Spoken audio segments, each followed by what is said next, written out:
estudio en el libro de Hebreos, capítulo 11. Amén, gloria a Dios. Vamos a ver si lo podemos. Bendito sea el nombre del Señor. Y vamos a hablar hoy del tercer héroe de la fe, que es el primero.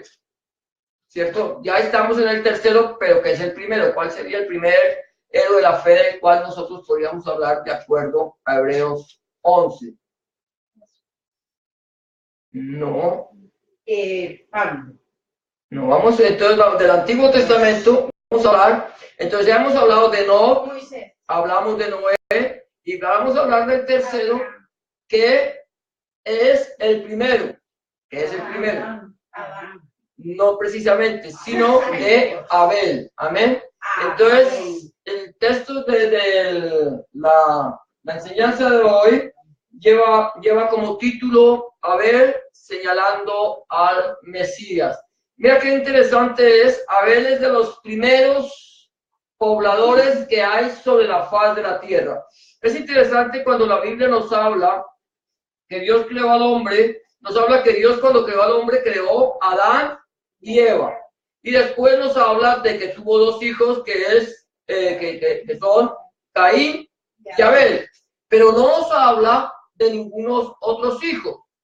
Pero nosotros tenemos que sobreentender que además de Caín y Abel, Adán y Eva tuvieron muchísimos más hijos que fueron los que poblaron la tierra. O sea que cuando Caín salió por allá, que el Señor le lo maldijo, ya la tierra estaba poblada, ya estaba siendo poblada. Por eso nosotros nos tenemos que preguntar qué pasó, por qué y ahora de dónde salieron todos esos. No, lo que pasa es que cuando la Biblia nos habla de una persona en especial, es porque Dios tiene un propósito en nosotros para enseñarnos a nosotros acerca de su voluntad. Y aquí la Biblia, relativamente, el tema central de la Biblia es pecado y santidad.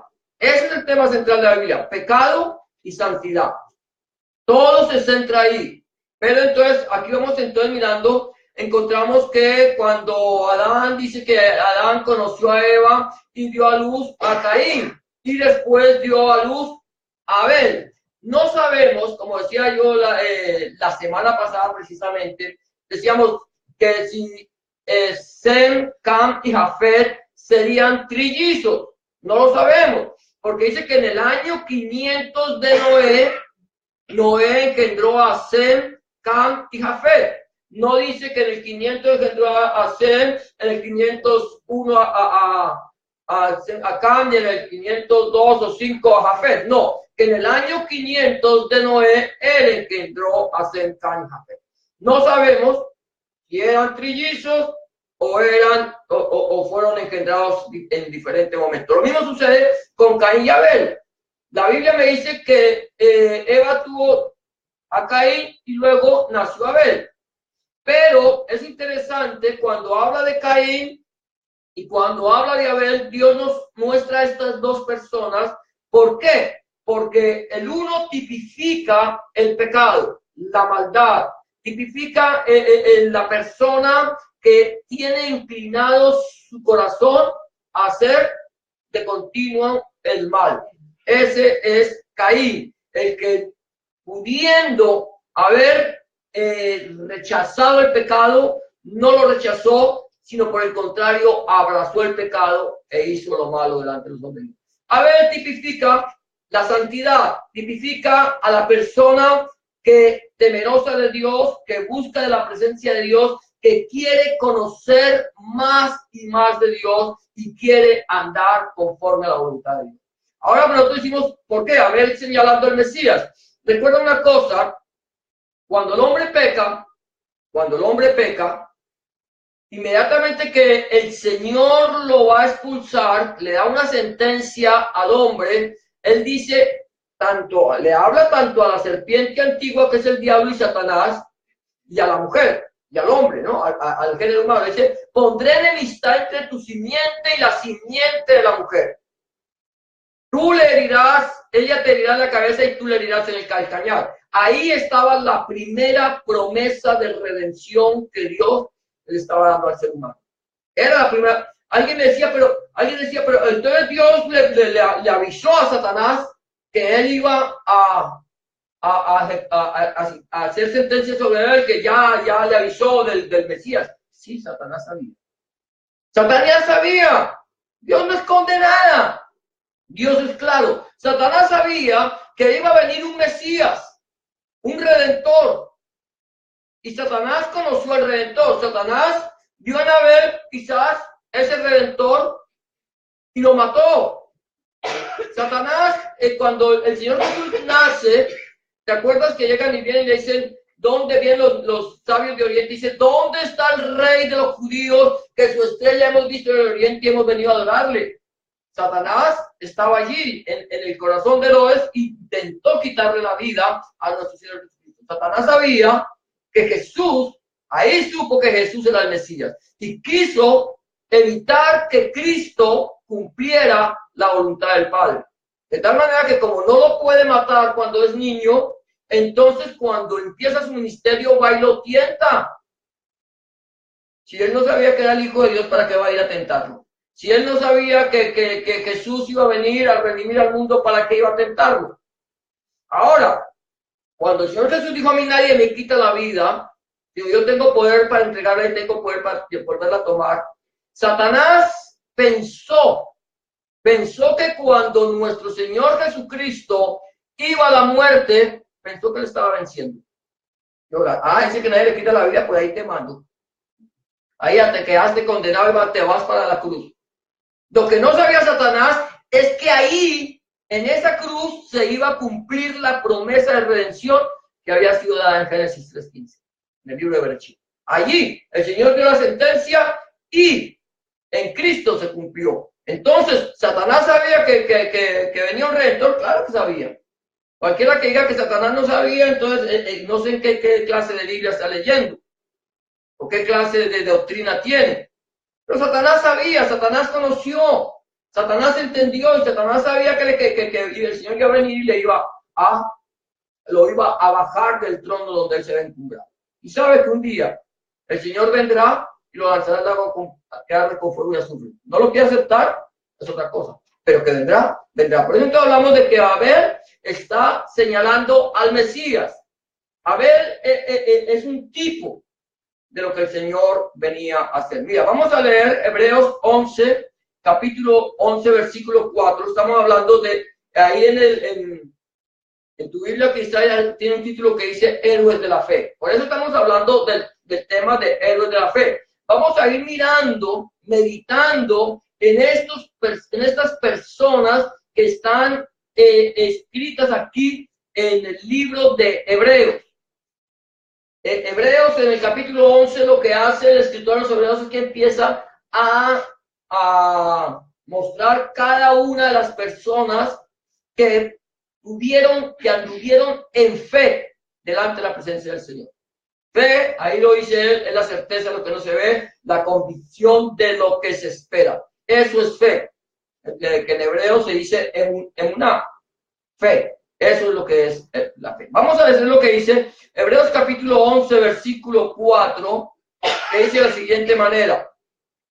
Por la fe, Abel ofreció a Dios más excelente sacrificio que Caín, por lo cual alcanzó testimonio de que era justo, dando Dios testimonio de sus ofrendas, y muerto, escucha esto, aún habla por ella. Mira, esto es interesante. Dice que por la fe Abel ofreció a Dios más excelente sacrificio que Caín. ¿Veía Abel a Dios? No lo sé.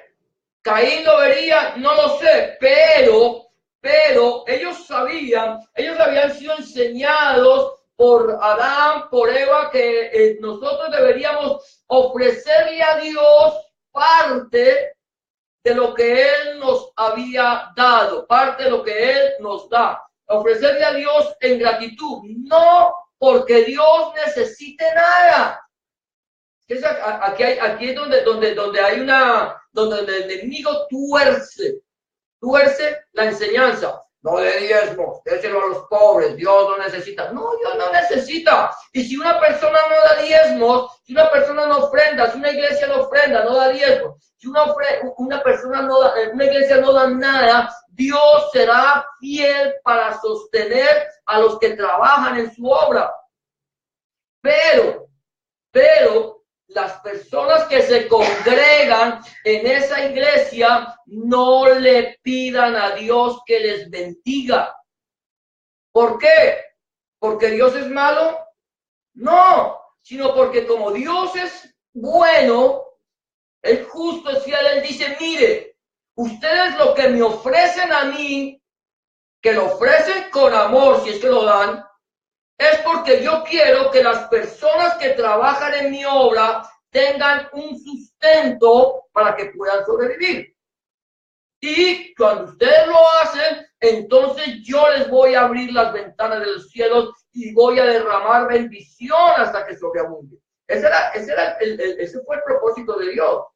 Ahora, aquí no habían sacerdotes, aquí no habían templo, aquí no habían personas que ministraran, pero Dios era algo así como darles al Señor, decirle, Señor, esto te lo ofrezco, no importa que te lo volviera a comer, ¿sí? Pero te lo ofrezco a ti, Señor, porque tú me lo diste y quiero agradecerte. Es como cuando nosotros nos sentamos a la mesa, ¿cierto? A desayunar, a almorzar, a comer. Damos gracias a Dios por lo que Él nos ha dado. Señor, gracias te damos por este alimento. Se lo estamos presentando. Pero Dios no se lo come, porque Dios no lo dio a nosotros para que lo comamos nosotros. Entonces, aquí era la actitud, es la actitud con que yo me acerco a Dios. Abel se acercó con una actitud reverente, eso es temor de Dios. Una actitud de profunda reverencia. A Caín, del cual no vamos a hablar mucho hoy, solamente ahorita como para entrar, Caín simplemente ofreció una ofrenda.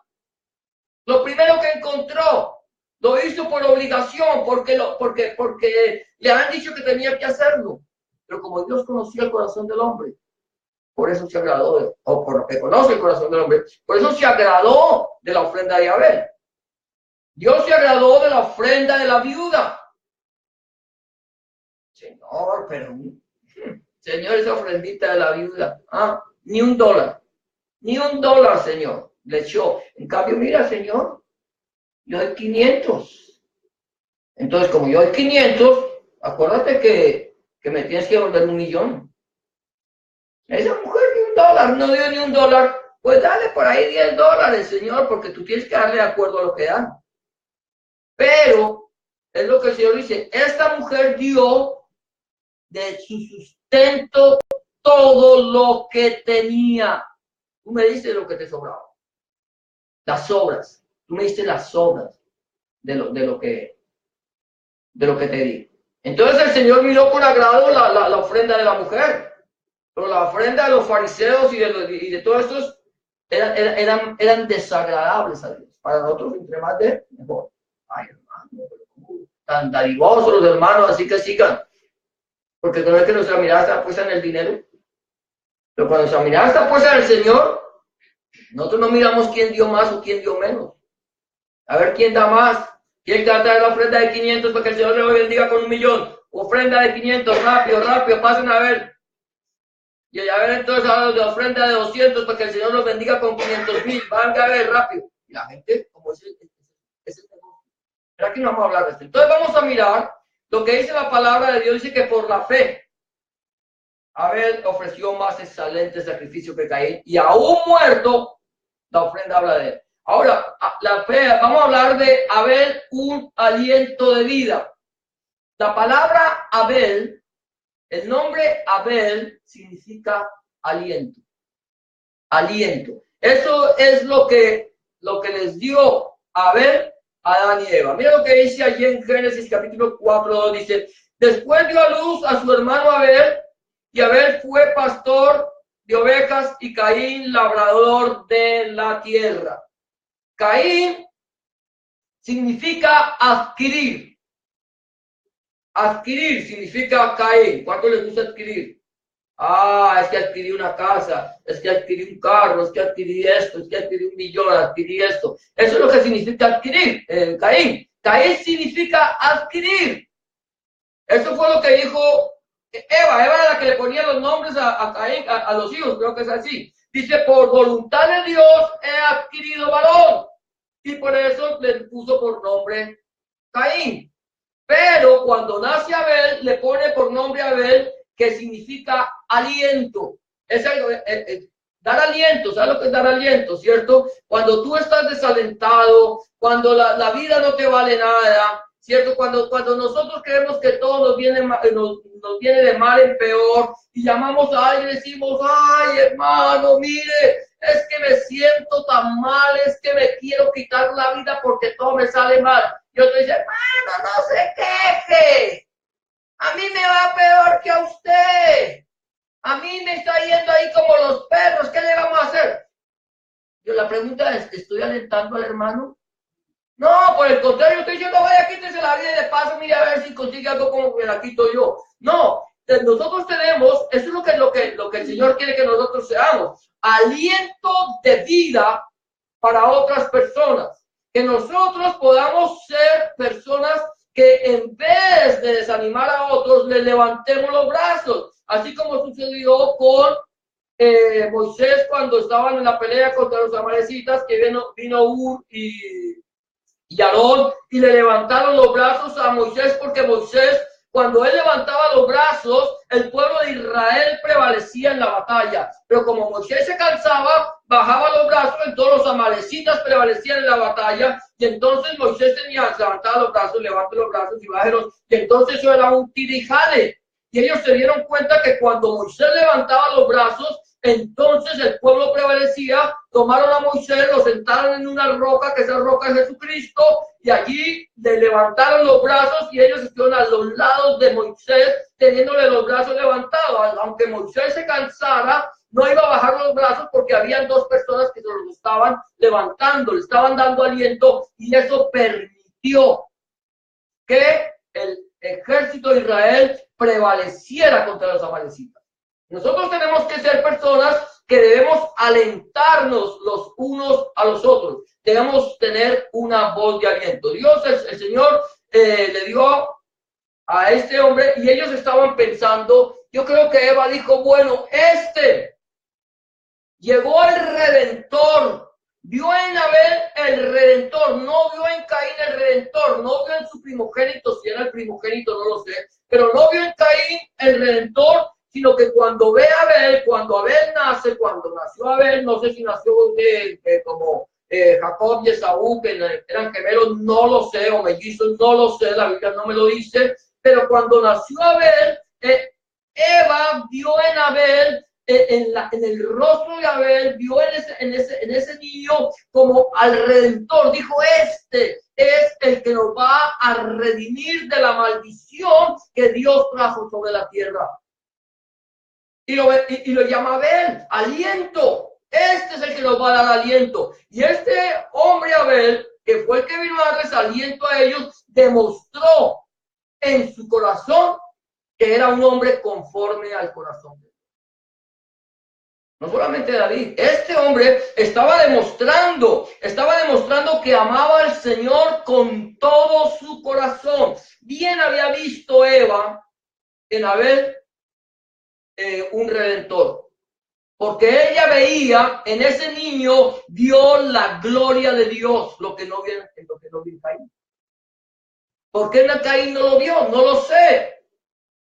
No lo sé, pero el Señor le mostraba que ese niño era un niño especial y resultó ser un niño especial. De tal manera que él empieza a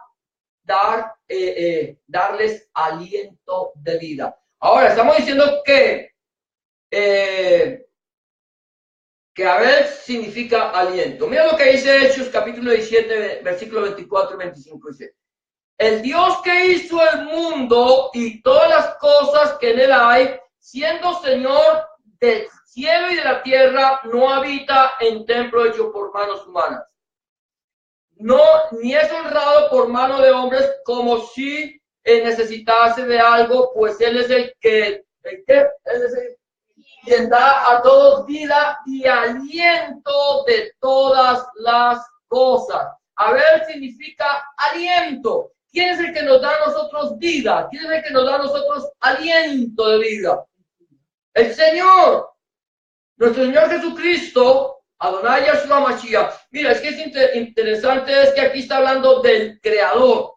El Creador se llama Yahweh, o como dice la Reina Valera, y que nosotros leemos Jehová, que significa el que fue, el que es y el que vendrá. Eso es lo que significa Yahweh, el eterno presente, el que fue, el que es y el que vendrá. Ahora, Él es el creador de todas las cosas. ¿Quién es Yahweh? El Padre es Yahweh, el Hijo es Yahweh y el Espíritu Santo es Yahweh. Es un solo Dios, es uno solo. Como nosotros somos espíritu, alma y cuerpo, Dios es Padre, Hijo y Espíritu Santo. Ahora, Él no habita en templos hechos por manos de hombres. Nosotros es que a veces tenemos una falsa, tenemos una confusión acerca de lo que es la iglesia, ¿cierto? A veces nosotros cuando pasamos frente a un edificio y tiene un título, decimos, mira, aquí hay una iglesia. Aquí hay una iglesia. Y creemos que la iglesia es el edificio. Cuando nosotros nos comenzamos a congregar allá en la librería, alguien le dijo a una hermana, dijo, no, pero es que esto no es una iglesia. Esto no es una iglesia, ustedes están aquí en una librería. Pero, ¿por qué? Porque hay un falso concepto de lo que es iglesia. Pero aquí Pablo le está diciendo a los atenienses que estaban adorando todos esos muñecos y que adoraban un poco de cosas, él le dice que Dios no habita en imágenes hechas por manos de los hombres, ni en templos hechos por manos humanas, sino que Él habita en nosotros, es el que nos da aliento de vida. Jesús dice, el que a mí viene, yo no lo echo fuera. El que el Padre me ha dado, Él lo recibe, Él no lo rechaza. Él dice, ninguno de los que me diste se perdió, sino el hijo de perdición, para que se cumpliese la escritura. Cuando el Señor toma a todos sus discípulos y toma a los 12, Él a cada uno llama a los 12 y entre esos 12 llamó a uno llamado Judas. ¿Quién le dio a Judas al Señor Jesucristo, a Yahshua Mashiach? ¿Quién se lo llevó? El Padre. Los que me diste, ninguno se perdió. Fueron dados por el Padre. ¿Jesús lo rechazó? No, lo recibió. Le dio la palabra, le dio el mensaje del Evangelio, le habló de la salvación, le dijo que en Él estaba la vida y la vida era la luz de los hombres. Ahora, Él rechazó el mensaje, rechazó la salvación, se vendió por 30 monedas de plata y se perdió. Ay, hermano, pues que la salvación no se pierde. ¿Acaso Judas no había recibido ya la salvación? Era un apóstol. Había recibido el mensaje de la palabra, había conocido al Rey de Gloria, había echado fuera demonios, había sanado enfermos en el nombre de Jesús. Pero se perdió. ¿Por qué? Porque él rechazó la bendición de Dios. Es que una cosa es que yo reciba y después rechace. La palabra del Señor dice en el libro de Pedro que mejor les hubiera sido no haber escuchado la palabra de justicia que después de hacerlo, haberse vuelto al mundo a revolcarse y les aconteció como el proverbio que dice, el perro vuelve a su vómito y la puerca la va a revolcarse en el cielo. Entonces, pero el Señor es el que nos da aliento de vida. Por eso, nosotros tenemos que entender cuando Adán y Eva ven en Abel ese redentor, no era el redentor, no era el tiempo de Dios. Hasta ahora estaban empezando, mira ese afán que tenía. Así el afán que tuvo para desobedecer a Dios, ahora tenían el afán de que Dios los volviera a redimir. Pero no era el tiempo de Dios. El tiempo de Dios no es el tiempo de nosotros. Y entonces el Señor le dice no. Pero ahí En Abel se estaba tipificando, estaba mostrando la naturaleza del Mesías, una persona que nos da aliento de vida. Él es el que da la vida, dice que Él es la vida, que en Él está la vida y la vida es la luz de los hombres. Él es la vida. Ahora, seguimos viendo, luego encontramos que Abel tenía una actitud que agradaba al Señor, una actitud que agrada al Señor. Es algo importante, interesante, la actitud con la cual yo me acerco a Dios. Estamos hablando que Abel es un tipo, tipifica al Mesías, pero me está hablando también de mi vida. ¿Cómo es mi vida delante de Dios? ¿Cómo me acerco a Dios? Que lo hemos venido hablando, que me decía una hermana, a mí me decía, hermano, pues yo quiero alabar a Dios así, no puedo, no lo puedo alabar a Dios así. Si usted quiere alabarlo a Dios así, alábelo. Pero es la actitud con que usted alaba. Si yo me acerco al Señor así, yo creo que voy con una actitud desafiante a Dios. Que alabarán, Señor, todos los reyes de la tierra, que te alaben todos los reyes, Señor, pero yo aquí no me muevo.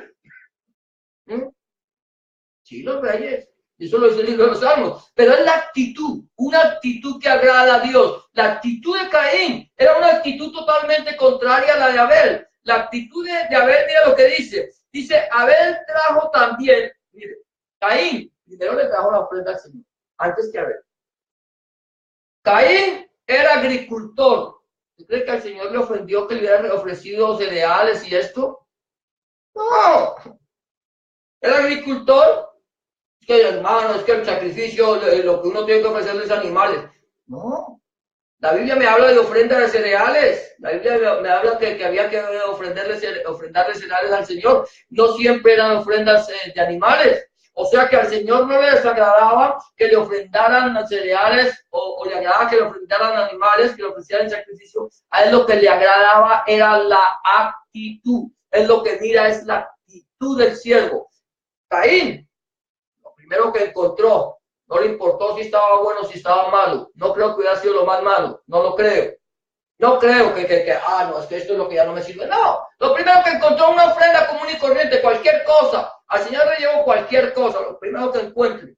O de pronto lo más malo, lo que ya no me sirve. Señor, como tú no te la vas a comer, toma.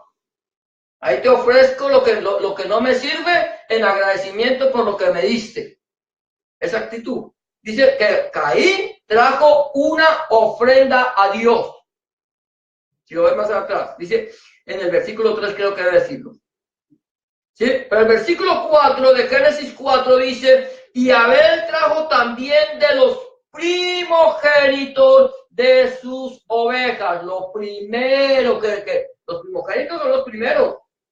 Los primogénitos de sus ovejas, de lo más gordo de ellas, y miró Jehová con agrado a Abel y su ofrenda. ¿Qué es lo que hizo Abel? Abel no cogió lo primero que encontró. Abel buscó lo primero que Dios le dio. Eso es lo que llama las primicias. Lo primero que Dios le dio. Dios, tú me diste esto. De lo primero, yo lo primero que voy a hacer es, Señor, que cuando tú me des, yo voy a apartar primero para ti y después voy a tomar lo que me queda para mí. Que es lo que nosotros siempre hacemos. Así como el hermanito que decía, bueno, Señor, vamos a hacer las cuentas. 1.500 para la renta. Son 500 de mercado. Ya van 2.000. Son tanto para los servicios, tanto para lo que hay que hacer aquí y allá. Señor, lo siento, te quedaste sin diezmo. No te puedo ofrendar nada, porque es que no me alcanza. ¿Sí? ¿Por qué? Porque lo primero que hice fue pensar en mí. Yo pienso en mí, y entonces, como sucede que dice alguien que es el juguete que nos gusta a todos, sobre todo, no voy a dar nacionalidades, pero el juguete que nos gusta a todos, el yo-yo. Me encanta el yo-yo, hermano, el juguete, el mejor juguete que ha existido desde la creación es el yo-yo. Arriba, abajo, dormidito, columpio, paseando el perrito, cataratas, bueno, todo lo que queremos, la vuelta al mundo, vueltas y vueltas, no, el yo-yo. Primero yo, segundo yo y tercero yo. El yo, ese es el juguete que a muchos más les gusta. Pero es interesante para aquellas personas que dicen que no más diezmos. Cuando yo le enseño a una persona no diezme, le estoy diciendo, mire hermano, no le pida a Dios bendición. No diezme. No diezma y Dios no lo bendice, económicamente hablando. Hermano, ¿será que me condeno si no diezmo? No, no me preocupe, usted no me condena. La salvación no es porque usted diezme o deje de diezmar. Pero el diezmo es algo que el Señor te va a bendecir. Señor, pero es que no son sino $2,000 lo que recibo y me gasto 1,950 en todo. ¿Y con qué? Y los extras, ¿cierto? El Señor te dice, mire, ¿sabe qué? Saque lo que me corresponde a mí como primicia. Eso son las primicias. Lo primero. Primero yo. No porque necesite, dice el Señor, sino porque es que así me agrada. Esa fue la forma en que yo lo establecí. Sacas lo mío, me das lo mío, y yo me bendigo lo tuyo. De tal manera que el Señor, si tú te ganas, vamos a decir $2,000, $2,500, $5,000 al mes, te ganas $5,000 y tú apartas al Señor lo que le corresponde, son 500. Wow, $500 es mucha plata, ¿cierto? Para dársela al pastor allá para que se enriquezca. Pero saca los $500 y el Señor te va a bendecir. Va a hacer que esos 4,500 que te queden te rindan más que 5,000 sin diezmar. Porque esa es la matemática de Dios. Era lo que hablaba una vez, yo lo he compartido muchas veces. La vez que quería comprarme unos zapatos, le dije, Señor, si diezmo no hay para los zapatos. Y en el país de nosotros es bien difícil, sobre todo en mi país, bien difícil comprarse un par de zapatos. Si te compras un par de zapatos, no comes. Y si comes, no puedes comprar zapatos. Y yo recibía dinero de los Estados Unidos, pero me quedaba, y el Señor, si diezmo me quedan 4,000 pesos, que son $2. 4,000 pesos, Señor, con 4,000 pesos no voy a poderme comprar un par de zapatos. Si no diezmo, me va, de pronto consigo un par de zapatos baraticos, te los consigo. Pero tomé la decisión de sacrificarme el par de zapatos y diezmar. Mis zapatos estaban bien lindos por encima, brillantes, pero por debajo tenía un agujero. Los ponía un pedazo de cartón para que no se pasara el agua. Cuando yo salí de la iglesia, cuando llegué pasé por el mercado, allá donde están todos los almacenes, decía, había unas boticas como las que a mí me gustan, encima de una mesita. Es curioso, encima de una mesa y decía promoción, 4,000 pesos. Eso no lo cree nadie. Me lo tenía que creer solamente yo. Estaban las botas que a mí me gustaban, que el Señor sabía que ese era el tipo de zapato que a mí me gustaba, que eran bien resistentes y bien buenas, y estaban al precio que yo necesitaba. Dios sabe hacer sus cosas. El Señor mira la actitud. Ahora, Señor, bueno, voy a dar el diezmo por no dejar, Señor. Tome para que me bendiga. Mejor no dar.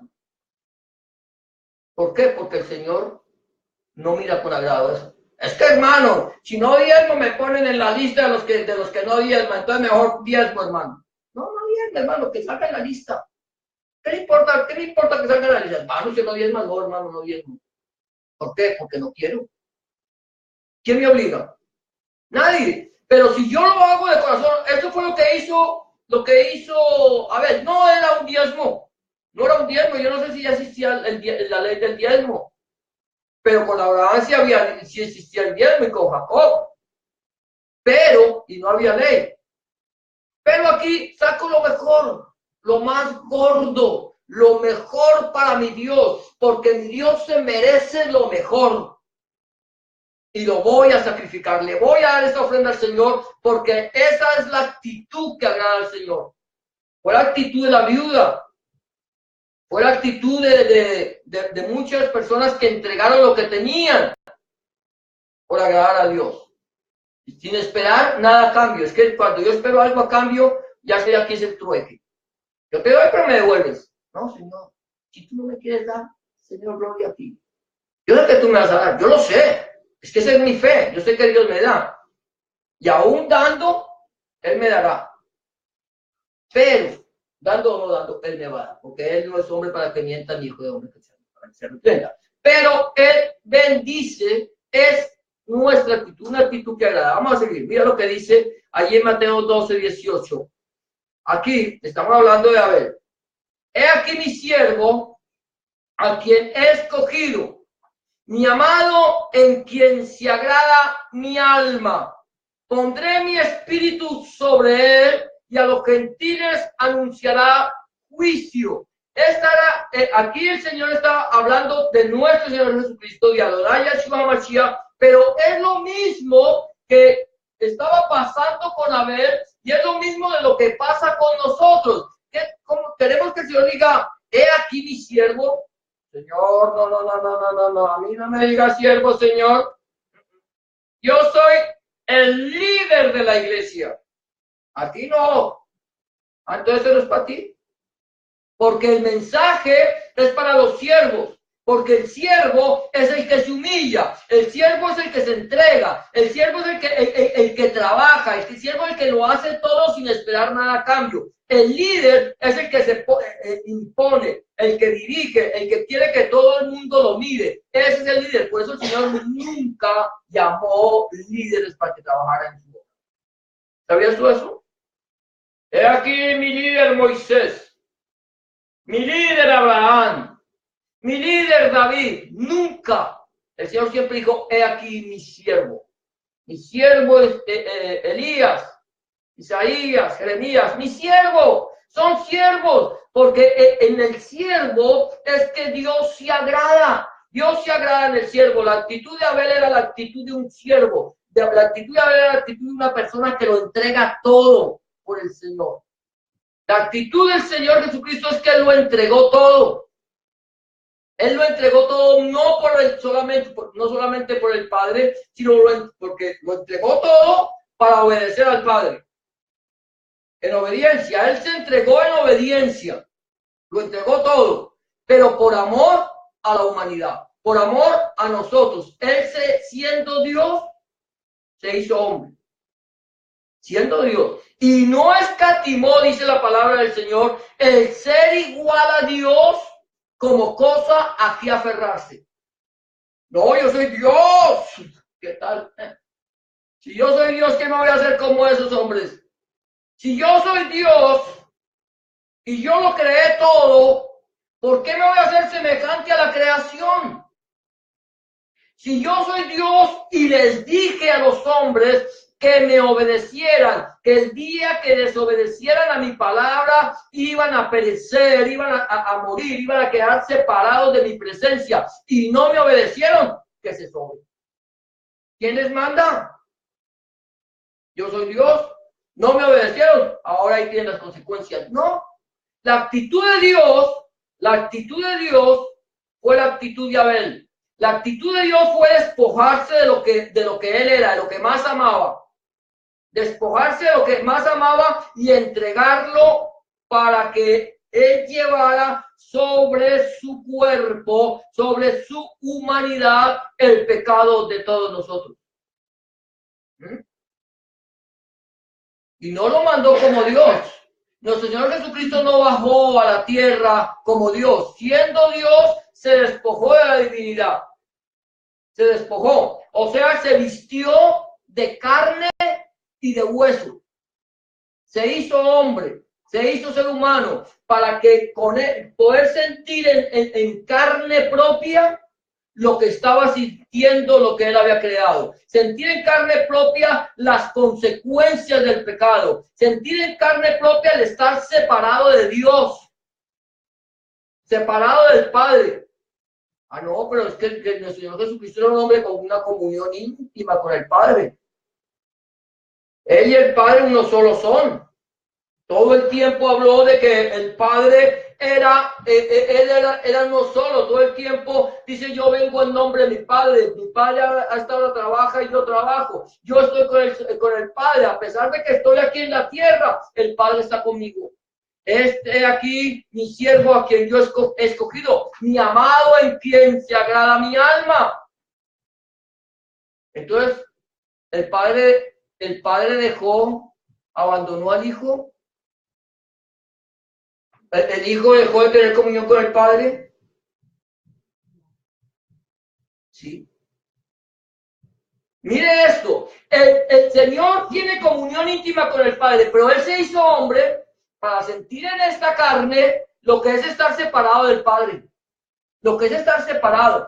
Cuando Él estuvo aquí en la carne, en los días de su carne, Él caminó con el Señor, pero, cuando Él va a la cruz del Calvario, cuando Él, es que es ahí, miren, esa cruz, es que tienes que verlo. En esa cruz le cae sobre la humanidad, no sobre la divinidad. Sobre la humanidad de Cristo cae todo el peso del pecado. ¿Te imaginas el peso del pecado de toda la humanidad sobre el cuerpo de Cristo, sobre la humanidad de Cristo? Fue tan tremendo ese peso. Aquí no es la cuestión de que si le dieron un látigo y mostrarlo desfigurado como lo muestra este tipo, ¿cómo se llama? Ese Mel Gibson, que la película de Mel Gibson es una película mercantilista y no tiene nada que ver con el Señor. Aquí no es verlo desfigurado. Aquí no es ver cómo lo azotaron. Eso no fue nada en comparación de lo que llevó en la cruz del Calvario. De tal manera que cuando el pecado del hombre cae sobre nuestro Señor Jesucristo, la tierra queda en tinieblas durante 3 horas. Y el Señor 3 horas allí soportando todo el pecado, todo el peso del pecado. Y Él tiene que decir, y llega un momento en que ya el Padre no puede soportar ver tanta iniquidad en la humanidad de Cristo, que el Señor Jesucristo tiene que decir, Padre, ¿por qué me has abandonado? Ahí estaba sintiendo en carne propia. En carne propia, lo que es estar separado de la gloria de Dios. Es que la gloria de Dios, yo me imagino, Moisés decía, Señor, muéstrame tu gloria y me basta. Es suficiente para mí. Poder uno estar viendo la gloria de Dios todo el tiempo, eso es suficiente. Eso era lo que tenía el Señor Jesucristo cuando estuvo en los días de su carne. Estaba viendo la gloria de Dios. La gloria de Dios iba con él donde quiera que él iba. De tal manera que ponía la mano sobre un muerto y se levantaba. Ya fuera que acabara de morir, que llevara un día o que llevara 4 días de muerto como lo llevaba Lázaro. Lázaro ya estaba podrido, ya estaba descompuesto. El cuerpo de Lázaro seguramente ya estaba gusaneado. Y el Señor dijo, Lázaro, sal fuera. Y Lázaro se levantó y salió. Y su carne estaba perfecta, porque él tenía el poder de Dios, estaba ahí, la gloria de Dios. Pero en la cruz del Calvario, la gloria de Dios no. Y es donde el Señor siente el peso. Tenía que padecer. Y tuvo una actitud, la actitud de nuestro Señor Jesucristo fue la actitud que agradó al Padre. Como la actitud que tenemos nosotros por el Señor. Sí, Señor, tú sabes. Yo soy el mejor, Señor. Ay, Señor, tú sabes, yo soy el chacho del paseo, el consentido de ti. Es que, hermano, yo soy el consentido del Señor. Hay más de un consentido. Ay, cómo me ama el Señor. Sí, por eso dice, no. Señor, soy el chacho del paseo. Tú no eres nada. Cuando tú quieras ver la gloria de Dios, te tienes que meter en la presencia de Dios. Si yo quiero ver la gloria de Dios, me tengo que meter. Eso no es fácil. Meter en la gloria de Dios, la presencia de Dios. Hermano, es que cuando empiezo a orar, hermano, me empiezan a venir tantos pensamientos. Y no me dejan orar. Estoy orando y empiezo a pensar hasta malas cosas, hermano. Normal. Empieza usted a orar y empieza a pensar mal. Es normal. Claro que tiene que. Usted está empezando a orar y empieza a pensar, a tener malos pensamientos. ¿Por qué? Si usted está entrando en la presencia del Señor, ¿por qué vienen malos pensamientos? Porque a veces me vienen pensamientos hasta de que, ay, esta persona, ¿por qué? Hasta de mis propios hijos, ¿por qué? ¿Sabe por qué?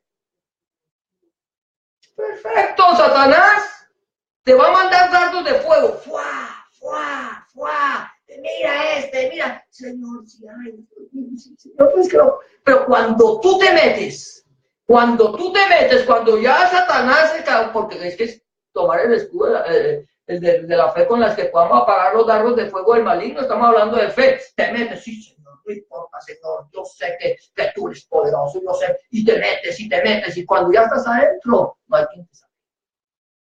Ya no quieres salir. ¿Sabe qué? Aquí yo le digo que usted pasa a otro nivel.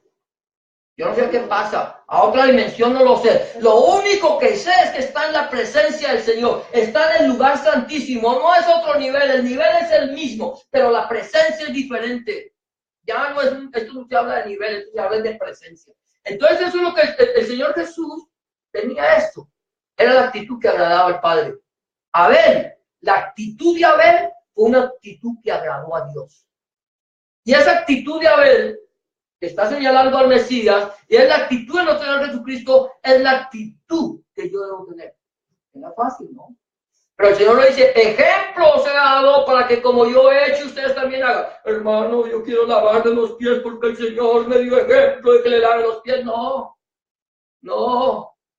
La lavada de los pies no tenía nada que ver con el ejemplo. El ejemplo del Señor Jesucristo fue desde que empezó su ministerio hasta que fue a la cruz del Calvario. El ejemplo del Señor Jesucristo fue toda su vida en la humanidad, cuando estuvo en medio de la humanidad, cuando caminó con nosotros. Ese es el ejemplo que yo tengo que seguir. Pero Pablo dice que alcanzar, crecer a la estatura de la plenitud de Cristo. No llegar, hermano, es que yo veo la estatura de la plenitud de Cristo, ahora yo veo a los hermanos allá por debajo. No.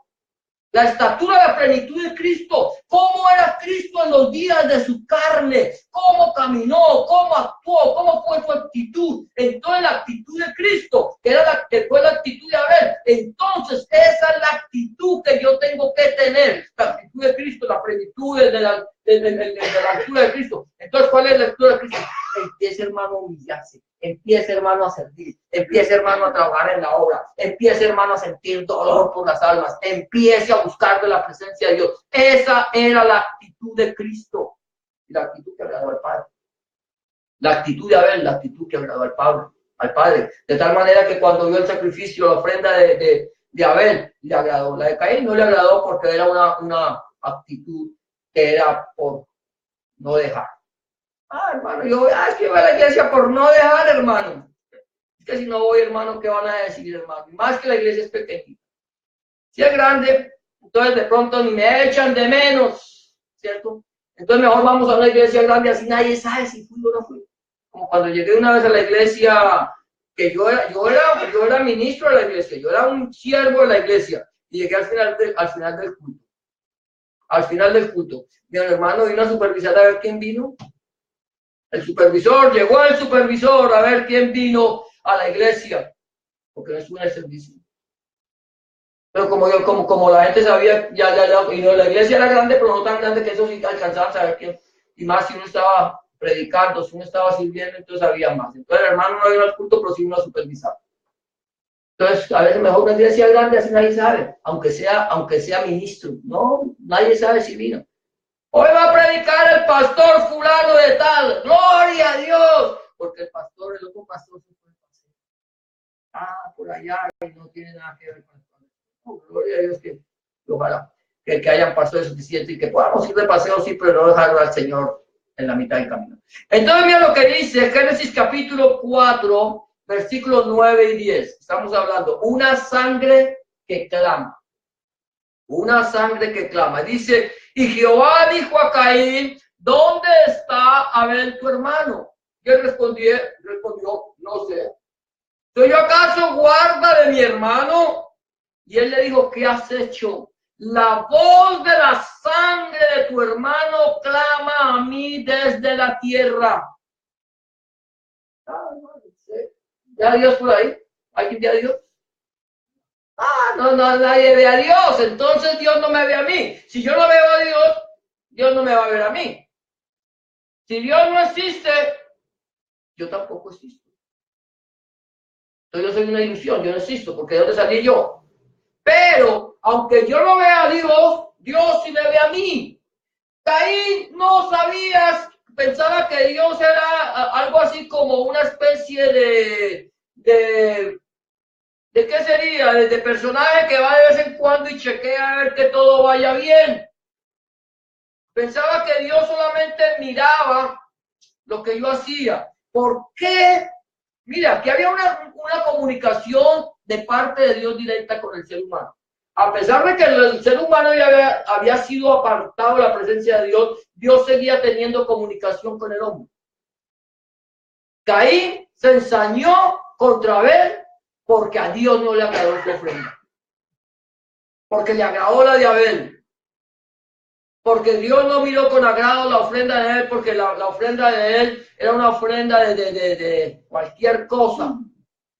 Quizás de frutos podridos. O quizás buenos frutos, pero una ofrenda que hubiera sido agradable para nosotros, pero la actitud que él había tenido para con Dios no le había agradado porque lo había hecho por obligación y no por amor.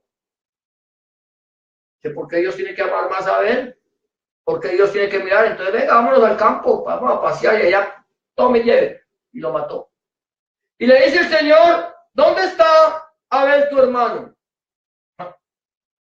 Y a mí que me pregunta, vean, Dios no sabía dónde estaba Abel. No sabía Dios dónde estaba Abel, que tiene que preguntarle a Caín dónde está. Yo no sé, Señor, si usted no sabe, mucho menos yo. Si usted no sabe que es Dios, yo que soy un hombre, ¿acaso que yo lo estoy vigilando todo el tiempo? ¿Soy guarda de él? ¿Acaso me pagan por guardarle las espaldas? ¿Ya? ¿O es que es muy pequeñito? Ya está grande, que se cuide solo. Y el Señor le dice, ¿qué has hecho? Dice, el Señor dice, y él le dijo, ¿qué has hecho? Yo sabía lo que había hecho. La sangre de tu hermano clama a mí desde la tierra.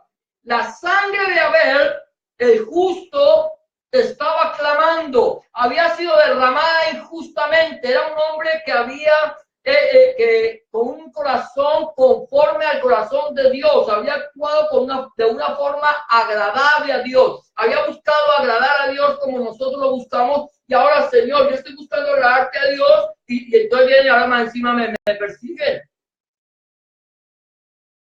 Es que el que busca agradar a Dios no espere que el mundo lo ame. A ver, hermano, es que yo hermano, es que yo no sé, Señor, yo te quiero amar, pero es que aquí me ama, esta gente quiere que yo vaya y haga lo que ellos quieren. Entonces, pero si yo busco agradar a Dios, no puedo esperar que el mundo me ame a mí. Por eso, Pablo dice, ¿qué pues? ¿Busco agradar a Dios o a los hombres? Si todavía agradar a Dios, no sería siervo de Jesucristo. Aquí queremos agradar. Cuando yo agrado a Dios, empieza la persecución. Mira lo que dice ayer Isaías 40, versículos 3 y 4. Dice, voz que clama en el desierto, preparad el camino a Jehová, a Yahweh, y enderezad calzada, la soledad, calzada en la soledad a nuestro Dios. Todo valle sea alzado y bájense los montes y collados y los torcidos se enderecen y lo áspero se allane. ¿Qué es lo que pasa? ¿Por qué dice? Voz que clama en el desierto. Esa es la voz aquí está hablando Isaías. Esa fue la voz de Juan el Bautista. Voz que clama en el desierto. Preparad el camino a Yahweh, a Jehová. ¿Quién era el que había venido? Yahweh, Jehová. No lo entendían. Que Jesús no, Jehová es uno y Jesús otro. Jehová es el Padre y Jesús es el Hijo. Mentira del diablo. Porque el que no honra al Hijo no puede honrar al Padre. Porque el Padre y el Hijo uno solo son. Entonces, preparad el camino a Yahweh, a Jehová, y enderezad la calzada en la soledad a nuestro Dios. Y luego dice que todo valle sea alzado. Vamos a mirar esto. Todo vaya alzado. ¿Y qué dice? Y bájese todo monte. ¿Cierto? Y collado. Y lo torcido se enderece. ¿Qué es lo que está diciendo el Señor? Que todo sea delante del Señor, todo tiene que ser igual, igual. O sea, aquí no es ni más alto ni más bajo. ¿Que hay pastores que son más altos que las ovejas? ¿Sabían eso? Llega una oveja y le dice, oye, fulano, ¿y este aparecido de dónde salió? A mí me respeta. Yo soy el pastor. A mí no me llama por mi nombre. Aparecido, igualado. ¿Quién se cree usted? ¿No es que yo soy el pastor? Yo soy el apóstol. A mí me habla con respeto. Eso se llama soberbia. Entonces, el monte allá elevado.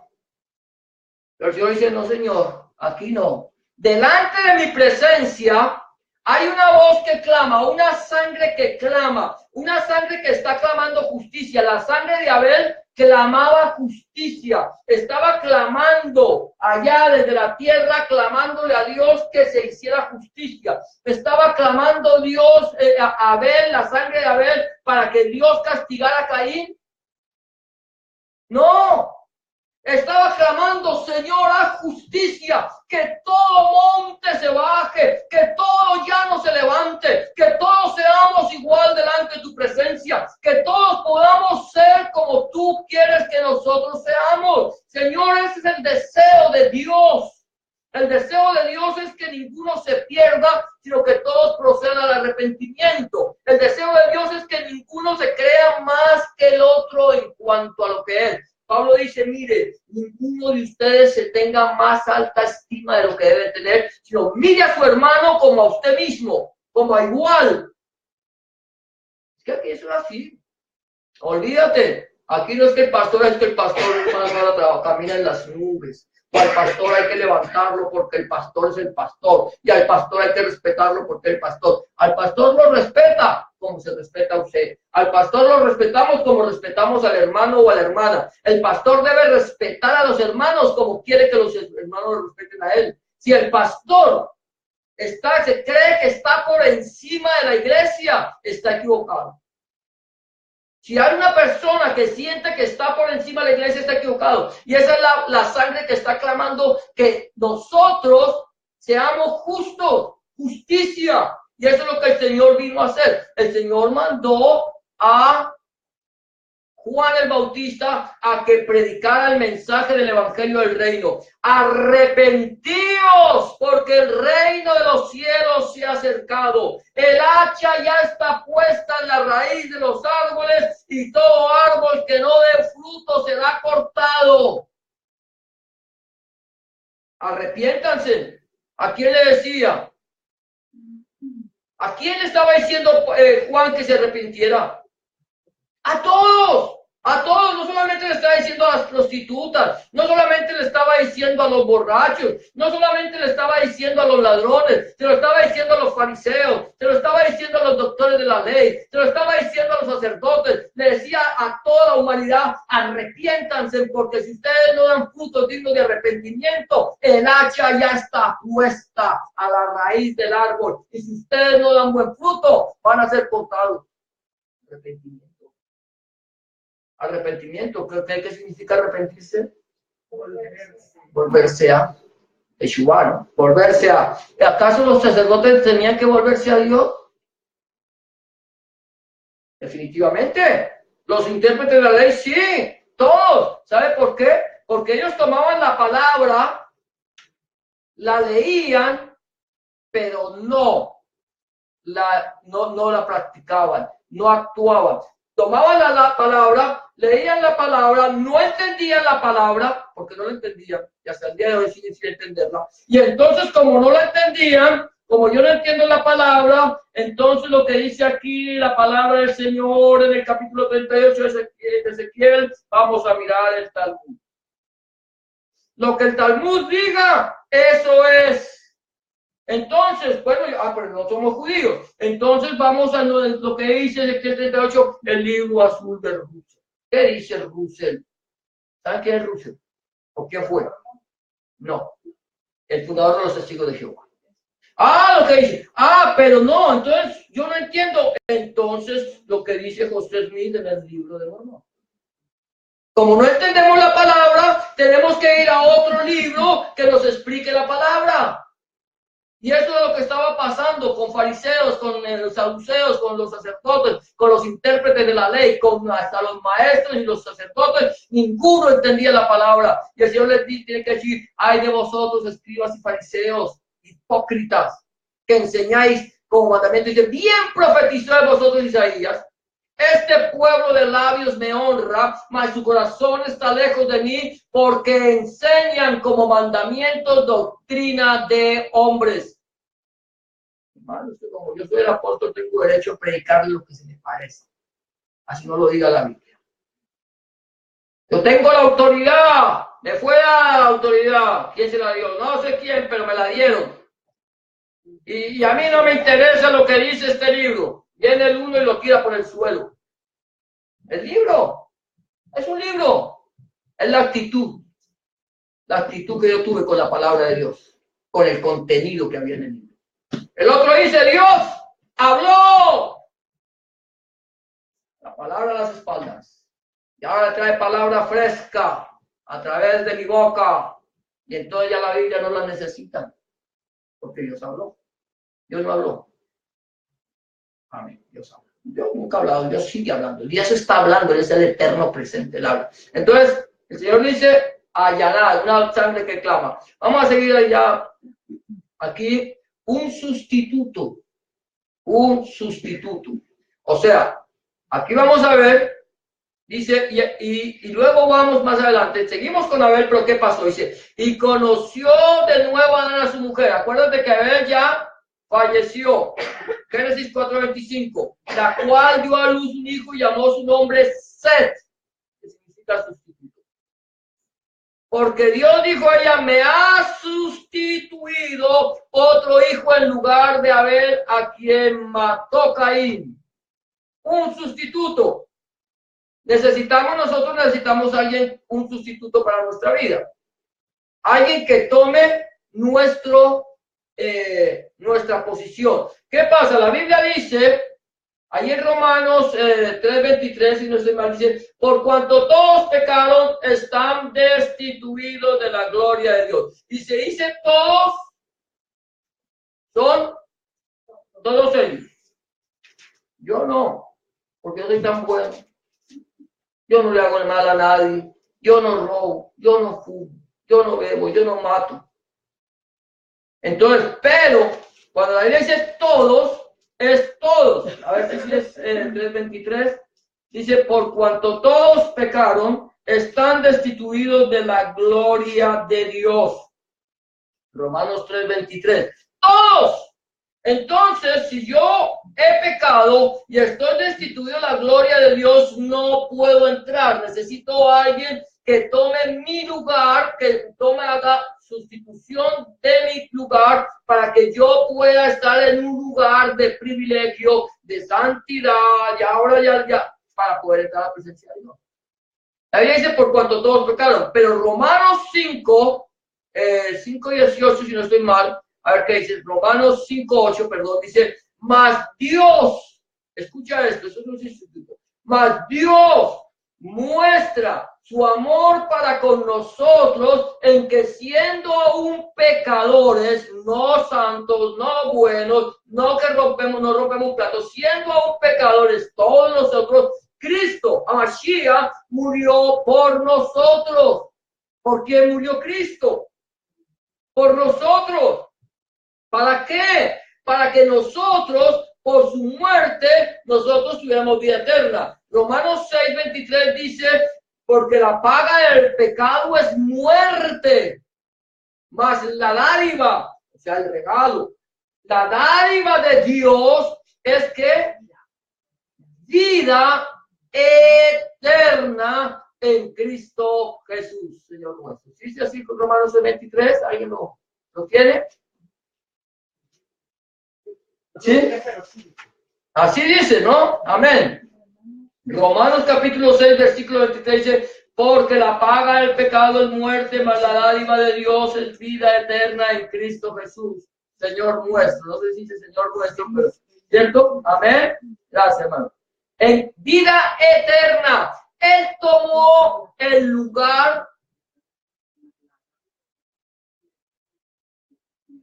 Él tomó el lugar que nos correspondía.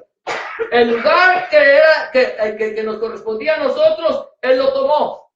La cruz, no era la cruz. No era en sí la cruz. El lugar que me correspondía era haberme ido para el infierno. Pero el Señor, despojando a los principados y a las potestades, las despojó. Dice que las despojó públicamente, triunfando sobre ellos en la cruz del Calvario. Y tomó el acta de los decretos que nos era contraria y la anuló, clavándola en la cruz. Eso está en el libro, en Colosenses capítulo 2. Dice, y despojando a los principados y a las potestades, las exhibió públicamente, triunfando sobre ellos en la cruz. Y también más antes de eso dice que tomó el acta de los decretos que nos eran contraria y la anuló. A ver si te lo digo dónde está. Versículo 14 de Colosenses 2 dice, anulando el acta de los decretos que había contra nosotros, que nos era contraria, quitándola de en medio y clavándola en la cruz. Esa acta que te decías que eras culpable, tome allá. Y la sangre de Jesucristo, su Hijo, nos limpia de todo pecado. Y luego dice, y despojando a los principados y a las potestades, las exhibió públicamente, triunfando sobre ellos en la cruz. Las despojó. O sea que tú que ya estabas condenado a irte al infierno, el Señor, mira, íbamos a quedar como enjaulados. Íbamos enjaulados para el infierno. Ya Satanás estaba haciendo fiesta. Dice, yo me voy para el infierno, pero no me voy solo. Y el Señor coge y lo despoja, le toma las llaves del infierno y de la muerte y abre la puerta y le dice, ustedes son libres, libres son, porque así que si el Hijo os libertare, seréis verdaderamente libres. Entonces, ya la libertad, la puerta está abierta, la puerta está abierta. Pero solamente es salva el que está dispuesto a salir. Aceptar la libertad que el Hijo le dio. Uy, no, afuera asustan. Afuera asustan, dice uno. No, afuera no asustan. Afuera es donde hay libertad. Adentro es donde nosotros tenemos que tener miedo. Ahora vamos, un justo juicio. Ya casi acabamos. Yo sé que aquí, como decía yo, siempre me recuerdo este pastor que decía, aquí sabemos a qué hora entramos, pero no a qué hora salimos. Mira lo que dice. Aquí, bueno, aquí Mateo 23:35, Reina Valera del 95. Dice así. Así recaerá sobre vosotros toda la sangre justa que se ha derramado sobre la tierra, desde la sangre de Abel el justo hasta la sangre de Zacarías, hijo de Berequías, a quien matasteis en el templo y el altar. El Señor está diciendo, mire, ustedes son culpables del juicio de Dios, culpables de toda la sangre derramada inocentemente sobre la faz de la tierra, desde la sangre de Abel el justo hasta la sangre de Zacarías, hijo de Berequías, a quien ustedes mataron en el templo y el altar. Iban matando a todos los que el Señor enviaba. Y el Señor lo dijo, mira, voy a mandarles a ustedes a unos profetas, a otros apóstoles, a otros, los voy a mandar y a unos apedrearán y a otros matarán.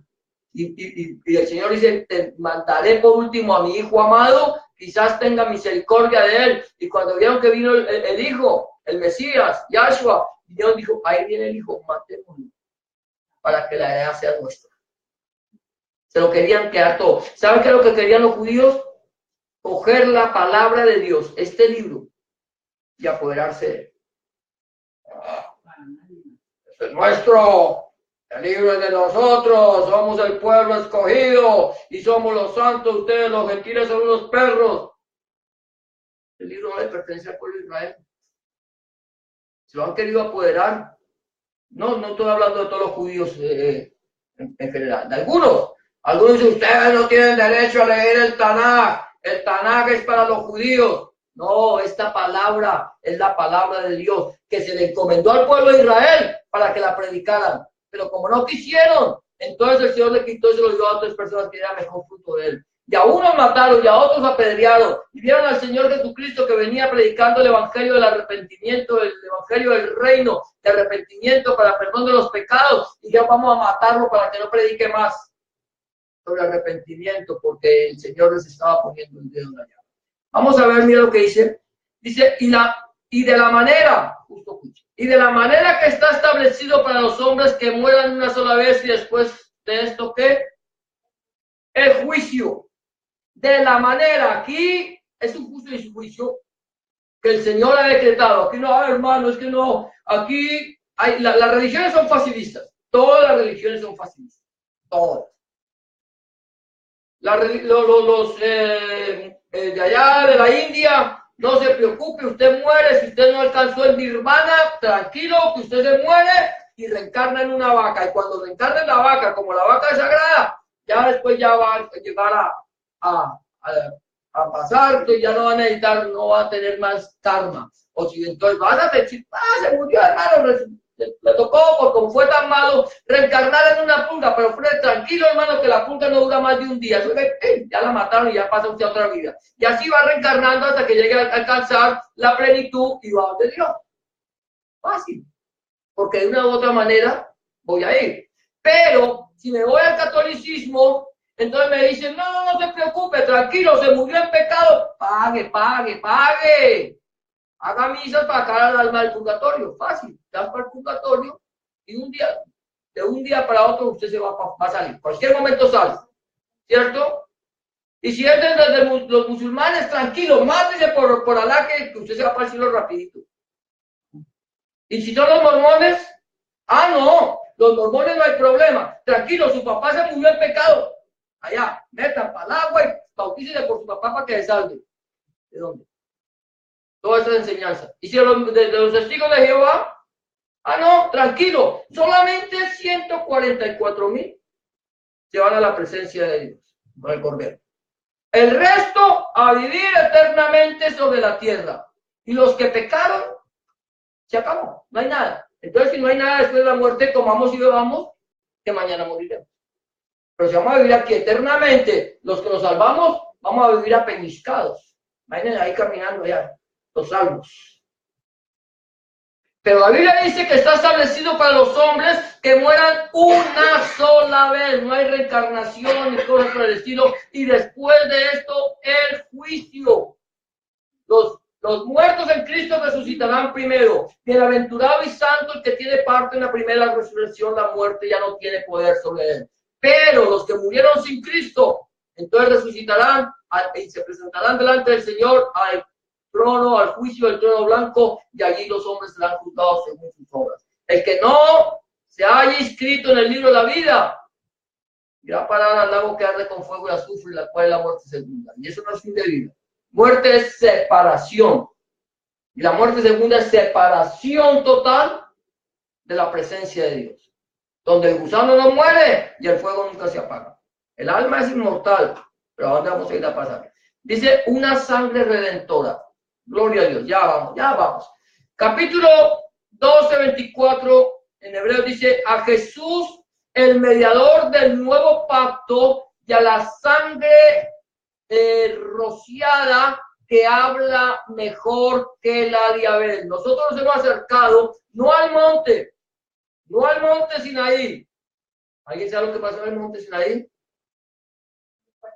¿Cierto? La gloria de Jehová se vio en el Sinaí, aquel monte temblaba porque Dios estaba allí. Llegaba Dios al monte Sinaí, el monte temblaba, se llenó de humo y un shofar sonaba prolongadamente y el pueblo de Israel atemorizado, vaya usted, Moisés, hable con Dios para que nosotros no muramos. Si se muere usted, allá usted, pero si uno solo, no que muera, porque muera uno está bien, pero morirnos todos.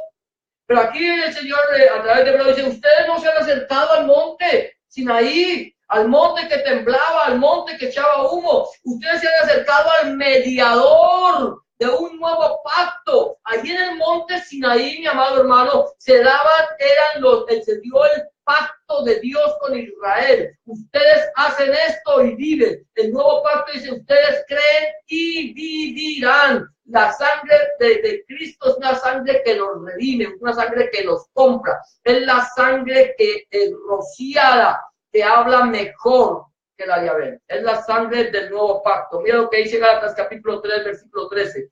Cristo nos redimió de la maldición de la ley, hecho por nosotros maldición, porque está escrito, maldito todo el que es colgado en un madero, para que en Cristo Jesús la bendición de Abraham alcanzase a los gentiles, a fin de que por la fe recibiésemos la promesa del Espíritu. O sea que esa sangre rociada es la sangre que se vertió en la cruz del Calvario. Maldito todo aquel que es colgado en un madero. ¿Se imagina lo que veían los judíos cuando vieron al Señor Jesucristo allá colgado en un madero? Y a veces es un hijo de maldición.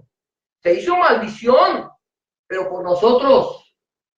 Pero Él, como lo dijo, nadie me quita la vida, sino que yo la doy y la vuelvo a tomar. Y así como lo entregó, se hizo maldición, bajó a las profundidades del infierno, nos dio libertad y se levantó y ahora está sentado a la diestra del Padre, intercediendo por nosotros. Dice, para que la bendición de Abraham, benditas serán en ti todas, en tu simiente, todas las naciones de la tierra. No en tus simientes, como si hablara de muchos, sino en tu simiente, como si hablara de uno, y es de Cristo Jesús. Él es el que nos trajo la bendición de Abraham, para judíos y para gentiles, derribando la pared intermedia que nos separaba, haciendo los dos pueblos uno solo.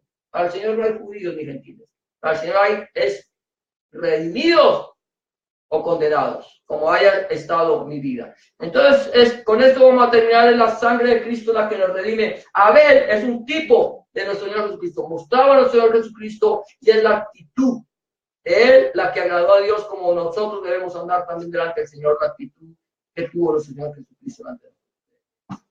Vamos a hablar, vamos a presentar este tiempo delante de la presencia del Señor, gloria a Dios, y vamos a pedir al Señor que nos bendiga en esta tarde. Bendito Padre, Dios nuestro, una vez más, delante de tu presencia, Señor, estamos para darte gracias, para bendecirte, para glorificarte, para exaltarte, Padre, Señor. Te pedimos, soberano Dios, que tengas misericordia de nosotros, Señor. Señor, que Señor, nos mires como nosotros somos, Señor. Señor, que nuestra actitud, Señor, delante de tu presencia, Señor, sea una actitud que agrade, Señor. Señor, que te podamos dar a ti lo mejor de nuestra vida, Señor, para que, Señor, de acuerdo a lo que tú has hecho en nuestra vida, Señor, nosotros poder dar testimonio de lo que tú eres en nuestro corazón, Señor. Oh Padre del cielo, la gloria, te pedimos por aquellas personas, Señor, oh Padre, que puedan ver, Señor, escuchar esta predicación, por aquellos, Señor, que aún no te conocen, Padre, que puedan, Señor, entregar su vida a ti, que te puedan decir, Señor Jesús, en este momento te quiero entregar mi corazón, te quiero entregar mi vida, y quiero, Señor, que hagas de mí una nueva criatura. Oh Padre, gracias, Señor, por lo que has hecho. Enséñanos, Señor, a bajarnos del pedestal donde estamos, Señor. Oh Señor, y postrarnos delante de tu presencia para ser, Señor, siervos y no líderes, Señor. Para ser siervos, Señor, Dios mío, y no, Señor, jefes, Padre Santo. Para ser siervos, para que sirvamos, Señor, a tu obra y sirvamos a los hijos de tu obra. Oh, gracias, Señor, en esta tarde, Señor, por las personas que estamos aquí. Te pido, Señor, que nos bendigas, que nos guardes y nos protejas, Señor, y que la paz tuya, Padre, que sobrepasa todo entendimiento, guarde nuestros corazones y nuestros pensamientos en Cristo Jesús, Señor nuestro. Amén y amén. Amén, amados, el Señor nos bendiga. Bueno, gloria a Dios. Vamos a terminar ya en esta tarde. Vamos a saludar en el amor del Señor. Espero que este tiempo haya sido de bendición para sus vidas. Amén, gloria a Dios. Vamos a ver si podemos. Bendito tu nombre, Señor. Si podemos ya cerrar la tarde. Amén, gloria a Dios.